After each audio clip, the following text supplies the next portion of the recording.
शरीर को पाप में लिप्त कर देवे दुखित हो जाती। द्वितीय विषय अरे जगत सहित बंधुता करदेवे से दुखित हो जाती। केवल दुखित होती शक्ति सामर्थ्य सन्देह करू अविश्वास करू तो दुखित होती। केवल दुखित होती जो निज ज्ञान रे आम वाक्य को बुझू और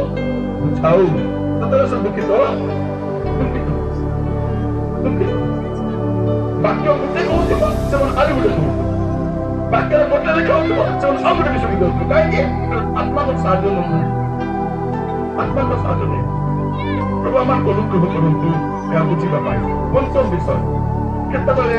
पवित्र दुखित होती जो आम निज शक्ति उपर आउट मोर शक्ति मोर ज्ञान मोर बुद्धि मुझे दुखित आप देखिए निखरीयतार चारि पर्व छोट निखरीय चारि पर्व छोट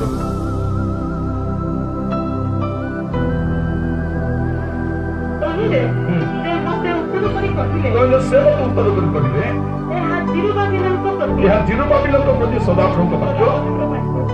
तथा पराक्रम द्वारा नुहे बल द्वारा नुहे मात्र आत्मा द्वारा सौम्याधिपति सदाप्रभु कहती कौन पराक्रम द्वारा नुहे बल द्वारा नुहे पराक्रम बल किसी चाहिए सेवा कार्य को पराक्रम बल कर आत्मा द्वारा ही कर पवित्र आत्मा शक्ति निर्भर न निज शक्ति मो द्वारा ही पार आपण निज शक्ति निर्भर करेंगे पवित्र आत्मा पवित्र आत्मा किए साहाय्यकारी आत्मा पवित्र आत्मा किए सामर्थ्य से कौन करते आमको साहाय्य करते हमको शक्ति देवा भाई भौणी माने आगामी समय आप जहाँ भी करेंगे आप पवित्र आत्मा को साहाय्य नि क्या साहाय्य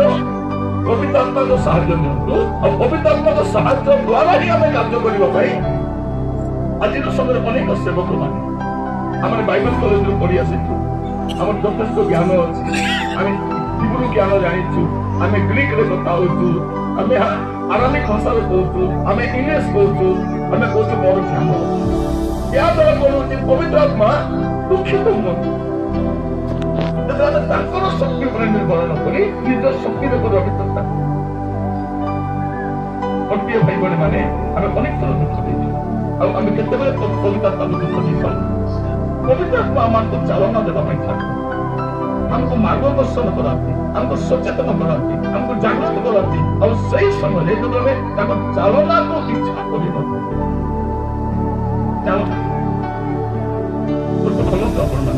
जहाँ भी कहूँ बाइबल बाहर मुझे बाइबल सीमा मध्य रही कथा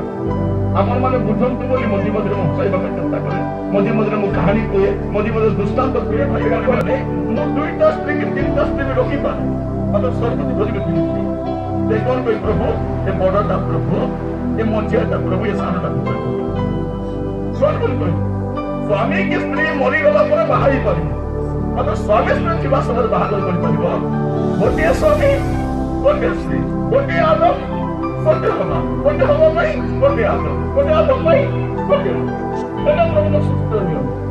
मु प्रलोभन पड़ी कि चापरे पड़ी कि आकर्षित हुई मु पाप काम कली काम ठीक बोली कहबा पाप पाप होते आपण कहतो कि मु करे पाप पाप तो प्रिय भाई बोली माने जेतेले हमें परिवेश सब चालना तो दूर हुए तो बात सुनलु ये ठीक ना नहीं बसी को सुनबा एवं भगवान ठीक ना भूल जान लगे कि पसंद तो बहुत प्रभु ये दासन जो कहते वास्तव में ठीक ना नहीं प्रभु कहबे ठीक ना नहीं बाइबल बदल बदल से दान होते प्रभु मन गलत करो उसको गलत करो ईसाई 11 पद ईसाई 11 पद 2 पद पुरी सदाप्रभुଙ୍କର आत्मा ज्ञान और विवेचनार आत्मा मंत्रणा और पराक्रम आत्मा बुद्धि और प्रयोग आत्मा ତାହାଙ୍କଠାରେ ଅଚିନ୍ତାନ କରିବେ। ପବିତ୍ରତା କେମିତି ଆତ୍ମା କରନ୍ତି? ଜ୍ଞାନର ଆତ୍ମା ବିବେଚନାର ଆତ୍ମା, ମନ୍ତ୍ରର ଆତ୍ମା, ପରାକ୍ରମର ଆତ୍ମା, ବୁଦ୍ଧିର ଆତ୍ମା, ସଦାଙ୍କ ବିଷୟକୁ ଭୟର এই ଆତ୍ମାଙ୍କର ଚାଳନାକୁ ଉପେକ୍ଷା କରିକି ସେ ଚାଳନା ଦିଅନ୍ତି, ଆମମାନଙ୍କୁ ବେଳେ ଚାଳିତ କରନ୍ତି। ମୋର ପ୍ରିୟ ଭାଇ ଭଉଣୀମାନେ, ପ୍ରଭୁ ଆମମାନଙ୍କୁ ଅନୁକୂଳ କରନ୍ତୁ। ସେ କେତେବେଳେ ଦୁଃଖିତ କରନ୍ତି, ସେ କେତେବେଳେ ଦୁଃଖିତ ହୁଅନ୍ତି ଯେହେତୁ ଆମେ ନିଜର ସୁବିବେଚନା ଅବଲମ୍ବନ କରୁ, ସେତେବେଳେ ସେ ଦୁଃଖିତ ହୁଅନ୍ତି। ପ୍ରଥମ କରନ୍ତି 12 ପର୍ବ 8 ପଦ, ପ୍ରଥମ କରନ୍ତି 12 ପର୍ବ 8 ପଦ। କାରଣ ଜଣକୁ ଆତ୍ମାଙ୍କ ଦ୍ୱାରା ବୁଦ୍ଧିର ବାକ୍ୟ, ଆତ୍ମାଙ୍କ ଦ୍ୱାରା ବୁଦ୍ଧିର ବାକ୍ୟ, ଅନ୍ୟ ଜଣକୁ ସେହି ଆତ୍ମାଙ୍କ ଶିକ୍ଷାନୁଯାୟୀ ଜ୍ଞାନର ବାକ୍ୟ। ଜ୍ଞାନର ବାକ୍ୟ କଣ ଲେଖାଯାଉଛି? ଆତ୍ମାଙ୍କ ଦ୍ୱାରା ବୁଦ୍ଧିର ବାକ୍ୟ। ଆତ୍ମା କଣ କରନ୍ତି? ବୁଦ୍ଧିର ବାକ୍ୟ କହିବା ପାଇଁ, ଜ୍ଞାନର ବାକ୍ୟ କହିବା ପାଇଁ ସାହାଯ୍ୟ କରନ୍ତି। ଯେତେବେଳେ ମୁଁ ସେ ଆତ୍ମାଙ୍କର ସାହାଯ୍ୟ ନ ନେଇକରି ନିଜର ସୁବିବେଚନାରେ ମୁଁ କହିବା ପାଇଁ ଚେଷ୍ଟା କରିବି, ସେ ଦୁଃଖିତ, ସେ ସାହାଯ୍ୟ କରିବ ଆତ୍ମା। ମତେ ସୁବିବେଚନା ଯୋଗାଇ ଦେବେ, ସେ ସୁମନ୍ତ୍ରଣା ଦେବେ, ସୁପରାମର୍ଶ ଦେବେ, ସେ ବୁଦ୍ଧିର ଆତ୍ମା, ସେ ଜ୍ଞାନର ଆତ୍ମା। ଆଜି ପ୍ରାର୍ଥନା କରିବା, ସେ ପବିତ୍ର ଆତ୍ମା ଆମକୁ ଦରକାର ଅଛି। ମୋର ପ୍ରିୟ ଭାଇ ଭଉଣୀମାନେ, ପ୍ରଭୁ ଆମମାନଙ୍କୁ ଅନୁଗ୍ରହ କରନ୍ତୁ।